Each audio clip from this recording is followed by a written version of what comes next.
Okay guys, what I'm going to explain to you now in this little quick video is how blood volume affects your blood pressure. So if you remember, and it's again really important, that the amount of blood pumped by the right heart, and again the ventricles are the primary pumps. The atria simply prime the ventricles. They send a little more blood into the ventricles. So your primary pumps are your right ventricle and your left ventricle. Your right ventricle sends deoxygenated blood to the lungs to get oxygenated and remove carbon dioxide. Your left ventricle sends oxygenated blood down to the cells of the body. And both the right and left ventricle pump the same amount of blood. It's really important that you get that. And they contract at the same time. So, one of the things you have to understand is this. Number one, the amount of blood pumped by the right side of the heart is determined by the amount of venous blood that comes back to it. And all the veins of the body dump their venous blood into the right side of the heart. So anything that increases or decreases the amount of venous blood coming back to the right side of the heart is going to affect the amount of blood pumped by the right side of the heart. And because the right side of the heart and the left side of the heart pump the same amount of blood, anything that affects venous return of blood to the right side is going to affect how much oxygenated blood is sent or pumped by the left side. So the amount of blood returning to the right side of the heart ultimately determines the amount of blood pumped by the left side of the heart. And remember that the goal of the body is to maintain maintain blood flow. And the most important parts of your body to maintain blood flow too are your brain and vital organs. Now, one of the things that you have to remember is Starling's law.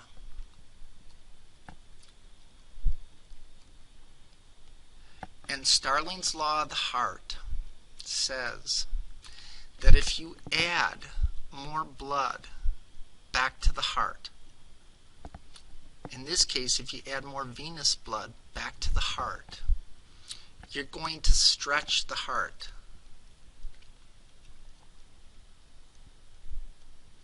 Just like a rubber band. And when you stretch the right side of the heart, the right heart, it will contract harder.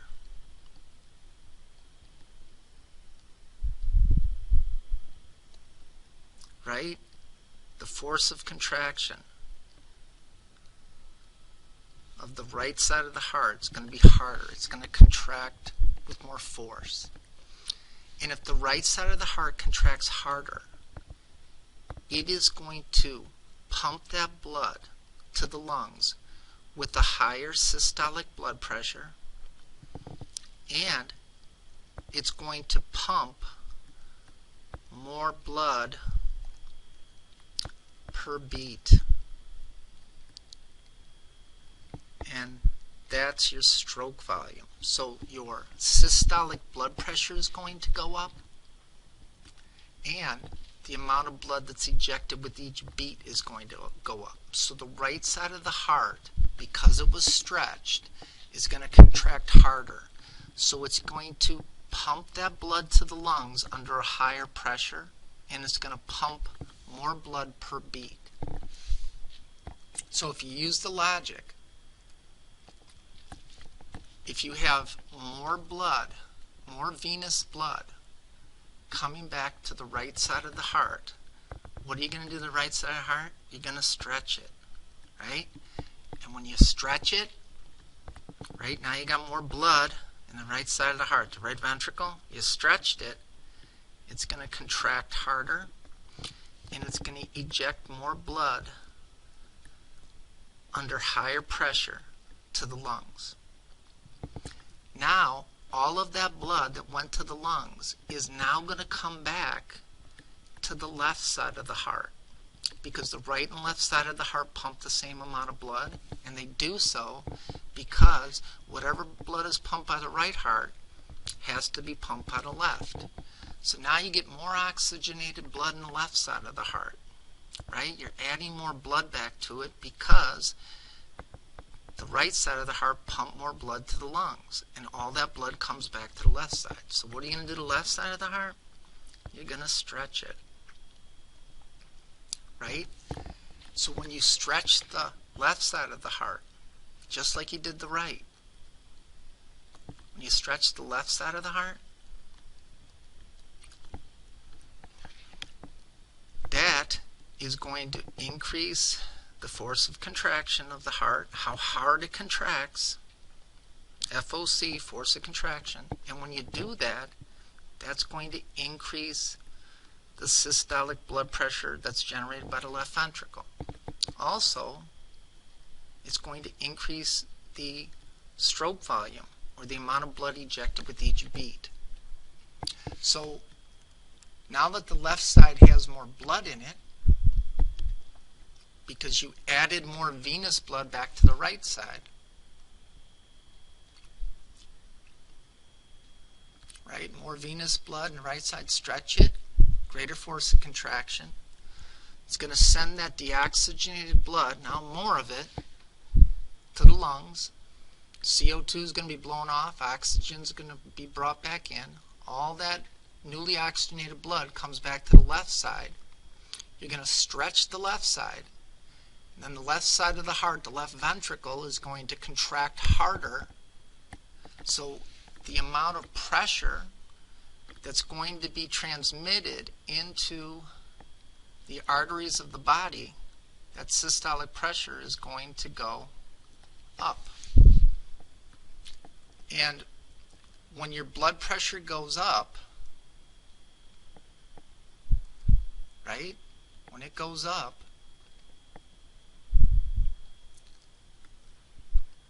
it goes up everywhere. So your systolic blood pressure is now going to be elevated everywhere, including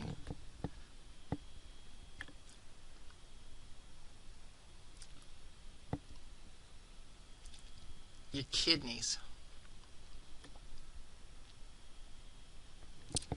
And what's that going to do? That's going to increase the systolic pressure in your kidneys, because your blood pressure went up all over.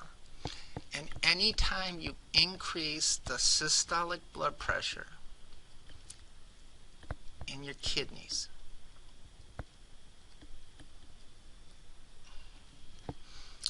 it forces the kidneys to make more urine.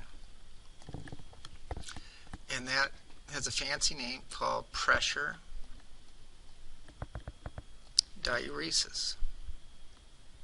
So anything that causes a person's blood pressure to go up when they're sitting on their fatty acid doing nothing is going to force the kidneys to make more urine, and that's going to make them pee more. So that's why you have to pee if you drink a lot of water. If you drink a lot of water, you know that in 10-15 minutes, that's going to increase the amount of water in your blood. And anytime you increase the amount of water in your blood, you're going to increase your blood volume.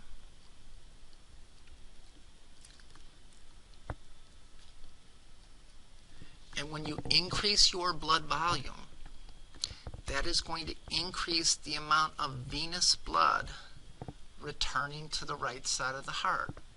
So that's going to increase venous return of blood to the right heart.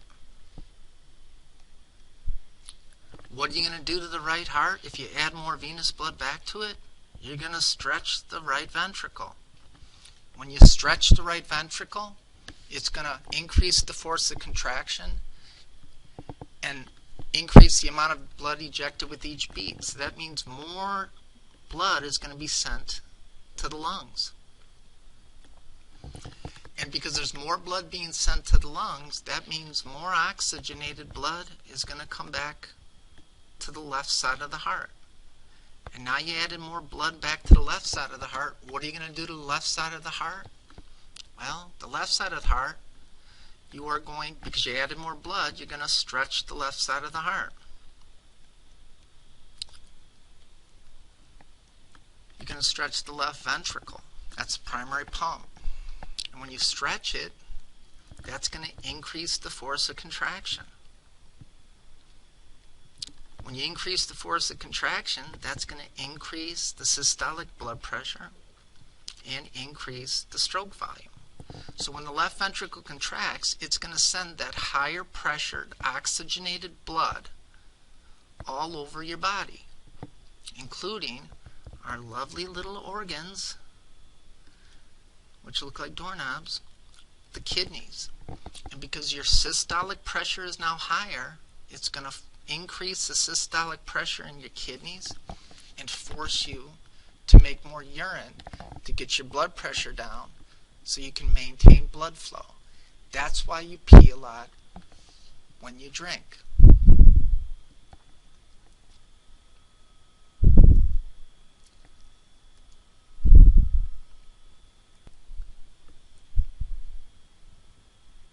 Okay, so what happens if you stand for a prolonged period of time? Why do some people pass out? Well, remember, the veins are the capacitance vessels. Veins hold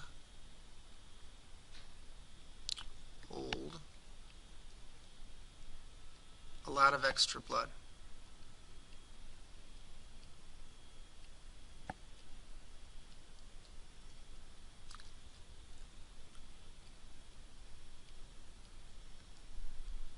And they do so primarily in the veins that make up your legs. The largest veins of your body are deep inside leg muscles.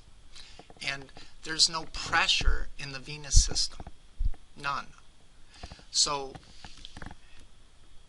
one of the ways that you get blood back to the heart is through the series of contraction and relaxation of skeletal muscle. So if there is some blood here, right? Here's a red blood cell here.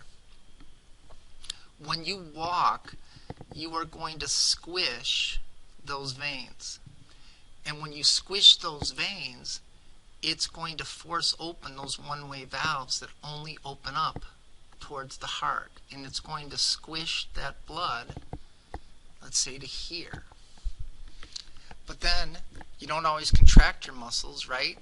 So when you relax your muscles, when you relax them, that red blood cell that was here can only fall back down to the level of the next one-way valve. So when you contract your muscle again, that red blood cell is going to move up here, and then when you relax, the valve is going to close and prevent that backflow of blood. So it's a series of contraction and relaxation of skeletal muscle that moves that venous blood back to the heart. And because there's no pressure in the veins, if you're standing up, by gravity, all of that venous blood is going to be putting pressure on the valves of the veins in your legs.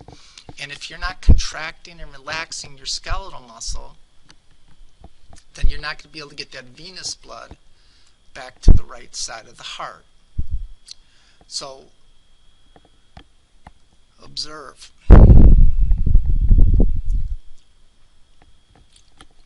Watching a little golf swing there. So here we go again.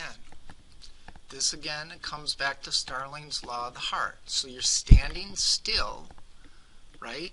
And one of the primary ways that you get blood back to the right side of the heart is through the contraction and relaxation of skeletal muscle and the one-way valves preventing that blood from coming back to the heart. So this is just the opposite of drinking water. So if you are not contracting and relaxing your skeletal muscles and pushing that venous blood back to the right heart, there will be a decrease in venous return to the right heart.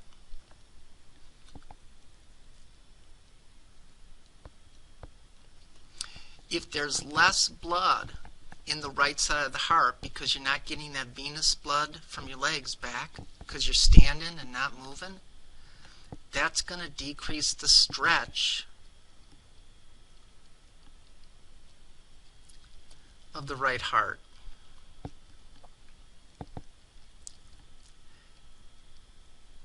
And if you decrease the stretch, that's going to decrease the systolic blood pressure that's generated by the right heart, and it's going to decrease the amount of blood that's ejected with each beat to the right heart. So now you're going to be sending less blood to the lungs under less pressure. And we learned that the amount of blood pumped by the right heart is equal to the amount of blood pumped by the left. So if there's less blood in the right heart because you're standing still and not getting that venous blood back to the right side, there's going to be less blood in the left side. So if there's less blood in the left side of the heart, that's going to decrease the stretch of the left ventricle. And if the left ventricle is stretched less because there's less blood in it, that's going to decrease the force of contraction and therefore the systolic blood pressure, and it's going to decrease the amount of blood that's ejected with each beat of the heart. So that means you're going to be sending less blood flow to your brain, and if you send less blood flow to your brain's not going to be able to stay awake. So what do? You pass out. So what do you do? Where do you store a lot of extra venous blood, but there's no pressure in the veins? So when the person passes out, you lay them down, you lift their legs up because you store a lot of extra venous blood in the legs, and because there's no pressure, you got to use gravity this time. So by lifting their legs above their heart, all that venous blood that was stored in their legs will now come back to the right side of the heart. What will it do? It will stretch the right side of the heart now because more blood is being added to it. And that's force of contraction is going to be greater. Therefore, the pressure that the right side of the heart can generate is going to be greater. And the amount of blood that's sent to the lungs will be greater. And now, because you're sending more blood to the lungs, all that newly oxygenated blood is going to come back to the left side of the heart, stretch the left side of the heart. The left side of the heart now got stretched because there's more blood in it, greater force of contraction, so the systolic blood pressure is going to go up, and the amount of blood ejected with each beat is going to go up. And that's going to send more blood to the brain, and the person's going to wake up. That's why you pass out if you stand for a long period of time, and when you do, that's why they tell you to elevate their legs. And I would like that whole process explained to me. Don't go, you get more blood back to the right heart, and therefore more blood to the left heart and more blood to the brain. I want this explained. What happens when you increase the amount of blood to the stretches of the right and left side of the heart, or decrease it, right? It's a process.